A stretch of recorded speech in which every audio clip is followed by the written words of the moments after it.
शिक्षक पात्रता परीक्षा में पूछे जाने वाले प्रश्नों को लेकर उपस्थित हुआ हूँ जो मनोविज्ञान साइकोलॉजी से संबंधित है। प्रश्न संख्या 106 से 113 तक है। प्रश्न संख्या 106, कुशलम पठनम नास्ति, कुशल पठन नहीं है। अब कौन नहीं है? तो पहले 4 विकल्प दिया गया है, चारों आपको समझा देते हैं, इसके बाद जो उत्तर होगा ये भी समझा देंगे। पहला है संरचनात्मक कंस्ट्रक्टिव, दूसरा है कल्पनात्मक इमेजिनेटिव, तीसरा है प्रगतिशीलम प्रोग्रेसिव, और चौथा है सुचिंतितम डेलिब्रेट। तो यही जो चौथा है सुचिंतितम डेलिब्रेट, यही इसका उपयुक्त उत्तर है। प्रश्न संख्या 107, व्यापकम वाचनम अधोलिखितेषु केन सह संबंधम नास्ति। कहता है व्यापक वाचन नीचे जो 4 दिया गया है उसमें से किससे संबंधित नहीं है। ठीक है, तो इसमें 4 विकल्प दिया गया है, ये भी फिर आपको समझा दें। एतेन पठनस अधिकम आनंद लभ्यते, इसे पढ़ने से बहुत अधिक आनंद की प्राप्ति होती है। दूसरा है एतेन सूक्ष्म विषयानाम पठनम भवति जेन गंभीरा बोधा भवति, इससे सूक्ष्म विषयों के पठन, सूक्ष्म विषय का पठन होता है जिससे गंभीर अर्थ का बोध होता है। तीसरा है एतेन भाषाधिगम से वृद्धि, भाषाधिगम की वृद्धि होती है इससे। और चौथा है एतत् पाठस्य सामान्य बोधार्थम अस्ति, यह पाठ के सामान्य बोध का सूचक है। तो इसमें जो दूसरा है एतेन सूक्ष्म विषयानाम पठनम भवति जेन गंभीरा बोधा भवति, यही इसका उपयुक्त उत्तर है, यही दूसरा इसका उत्तर है। अब हम लोग प्रश्न संख्या 108 की तरफ बढ़ते हैं। लेखनस्य प्रक्रिया उपागमस्य लक्ष्यम अस्ति, लेखन की प्रक्रिया उपागम के लक्षण है, अर्थात प्रोसेसिव अप्रोच के लक्षण है।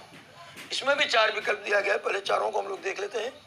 केवलम प्रक्रियामानम माने केवल प्रोसेस, केवलम परिणामे केवल परिणाम रिजल्ट्स, तीसरा उभयम प्रक्रियाम परिणामे च दोनों, उभयम माने दोनों प्रक्रिया और परिणाम, और चौथा है सुंदर हस्ताक्षर प्रयोगे, सुंदर हस्ताक्षर प्रयोग में। तो तीसरा जो है यही इसका समुचित उत्तर है, उभयम प्रक्रियायाम परिणामे च, यही इसका समुचित उत्तर है। यानी 1 और 2 दोनों होगा, इसलिए उभयम हो गया, दोनों प्रक्रियायाम परिणामे च, यही तीसरा आंसर हो जाएगा। अब अगला प्रश्न 109, भाषाया पाठ्यक्रमे साहित्यस्य सन्निवेशे अधोलिखितेषु कस्य महत्वम नास्ति। भाषा पाठ्यक्रम में साहित्य के सन्निवेश में, सन्निवेश मतलब उसके अंदर तक के ज्ञान में, कहता है कि अधोलिखितेषु कस्य महत्व नास्ति, नीचे जो 4 दिया गया उसमें किसका महत्व नहीं है ये पूछ रहा है। अधोलिखितेषु कस्य महत्वम नास्ति, न जो नास्ति।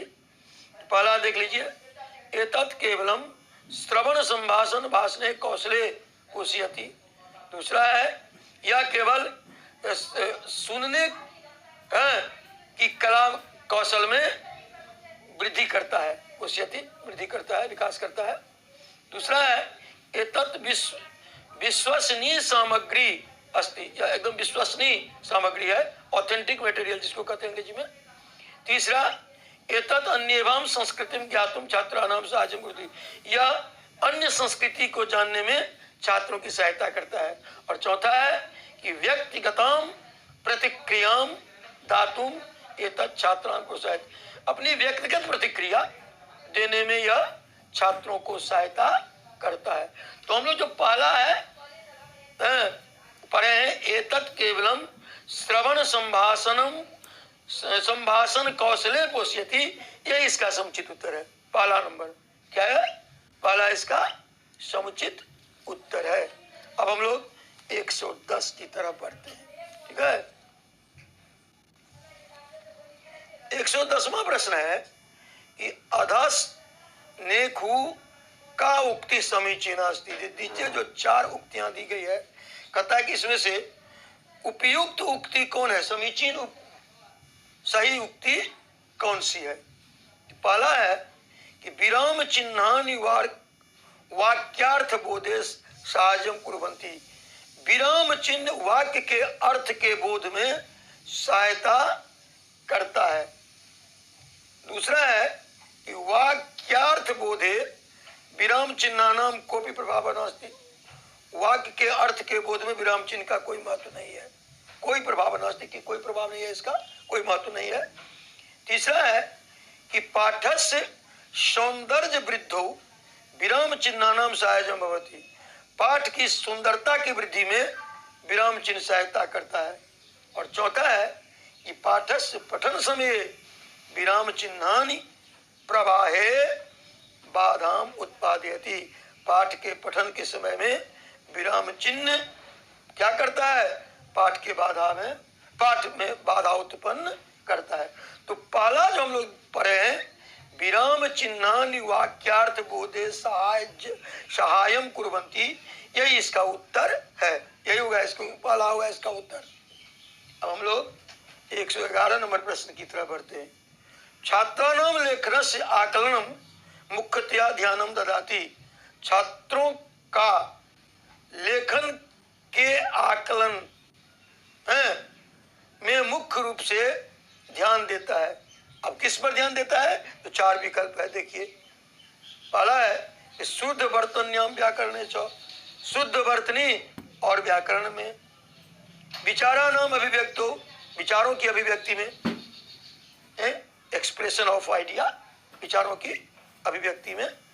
और तीसरा है शब्द सीमा निर्धारण, शब्द सीमा के निर्धारण में। और चौथा है लेखन समय रूढ़ प्रयोगानाम लोकोक्ति नाम च प्रयोगे। लेखन के समय में रूढ़िगत लोकोक्तियों के प्रयोग में। लोकोक्ति रूढ़ियां ही है, इसका कोई प्रमाण नहीं होता है।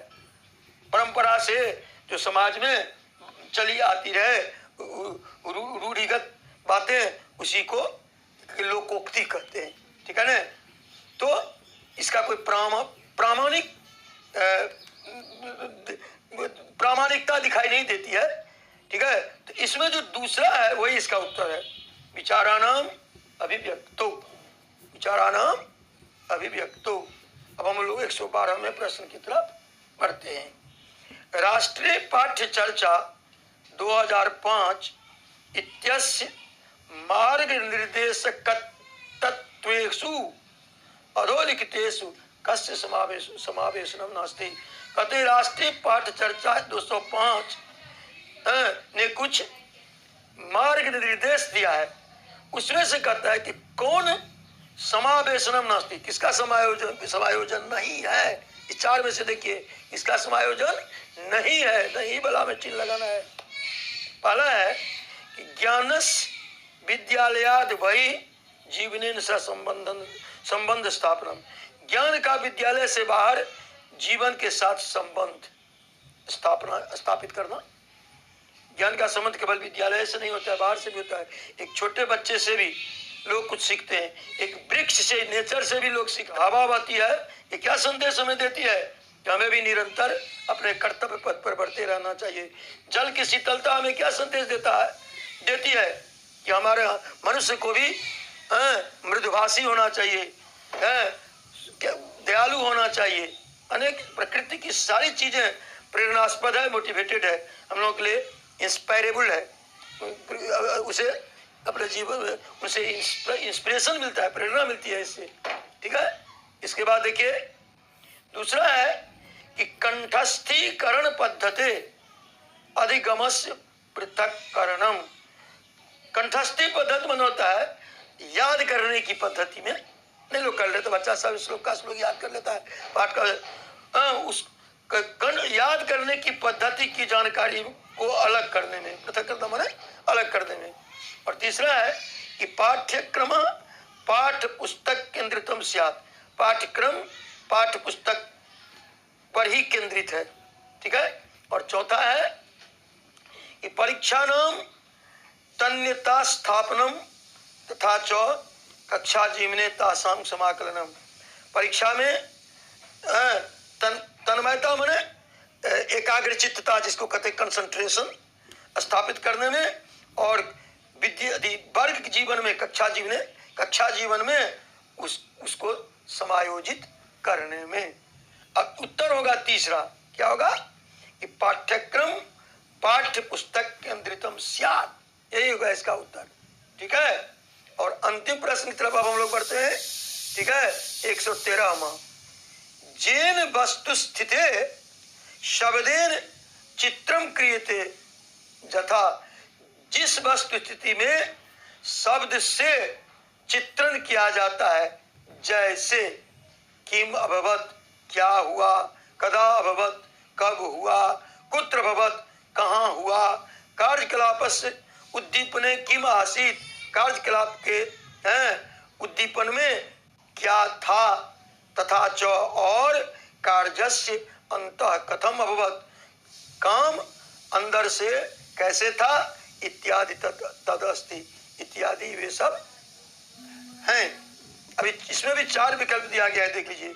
परियोजना कार्यम, प्रोजेक्ट वर्क, जानते हैं प्रोजेक्ट जो बच्चे बनाते हैं किसी वस्तु विशेष पर। आवंटनम, असाइनमेंट, वही क्वेश्चन दिया जाता है करने के लिए बच्चों को। तीसरा उपाख्यानात्मकम, एनिकोडोटल रिकॉर्ड, और चौथा है परिमापन दंड, रेटिंग स्केल, जिसको अंग्रेजी कहते हैं रेटिंग स्केल, परिमापन दंड माने जांचा जाता है बच्चे की बौद्धिक क्षमता को। साइकोलॉजी में ये पहले भी आप लोग पढ़े होंगे इस चीज को, बच्चों की बौद्धिक क्षमता को जांचा जाता है, किसमें कितनी क्षमता है किसी वस्तु विशेष को समझने की। इसमें तीसरा जो है उपाख्यानात्मकम, यही इसका सही उत्तर है, यही आप लोग इसे लिखेंगे। आप इस चैनल को सब्सक्राइब करें और दोस्तों में शेयर करें। धन्यवाद छात्रा। सब्सक्राइब कीजिए और टीईटी तैयारी को दबाइए इस बेल आइकन को, ताकि हमारा वीडियो आपको सबसे पहले मिले। शेयर करें अपने दोस्तों के साथ, ताकि वो भी उसका लाभ उठा सके।